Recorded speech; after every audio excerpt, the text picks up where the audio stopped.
ಆಚಿ ಮಸಾಲ. ಎಂತ ಅಡಿಗೆಯ ರುಚಿಯಾಗೋ ರಹಸ್ಯವು 20 ರೂಪಾಯಿ. Flower show ಉದ್ಘಾಟನೆಗೆ ಮುಖ್ಯಮಂತ್ರಿ ಡಿ.ಕೆ. ಶಿವಕುಮಾರ್ ಬರ್ತಿದ್ದಾರೆ ಎನ್ನುವಂಥ ಮಾಹಿತಿ ಲಭ್ಯವಾಗ್ತಾ ಇದೆ. ಗಂಗರ ಸಾಮ್ರಾಜ್ಯದ ಅನಾವರಣ ಈ ಬಾರಿಯ ಫಲಪುಷ್ಪ ಪ್ರದರ್ಶನದಲ್ಲಾಗ್ತಾ ಇದೆ. ಅಪಾರ ಸಂಖ್ಯೆಯ ಜನಸಾಮಾನ್ಯರು ಈ ಫಲಪುಷ್ಪ ಪ್ರದರ್ಶನವನ್ನು ಕಣ್ತುಂಬಿಕೊಳ್ಳಬಹುದು. ಮುಖ್ಯಮಂತ್ರಿ ಡಿ.ಕೆ. ಶಿವಕುಮಾರ್ ಫಲಪುಷ್ಪ ಪ್ರದರ್ಶನದ ಉದ್ಘಾಟನಾ ಕಾರ್ಯಕ್ರಮಕ್ಕೆ ಧಾವಿಸ್ತಾ ಇರುವಂಥ ದೃಶ್ಯಾವಳಿಯನ್ನು ಇದೀಗ ನೀವು ನೋಡ್ತಾ ಇದ್ದೀರಿ.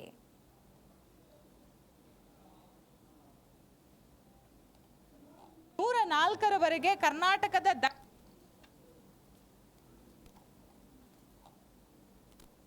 ಕರ್ನಾಟಕದ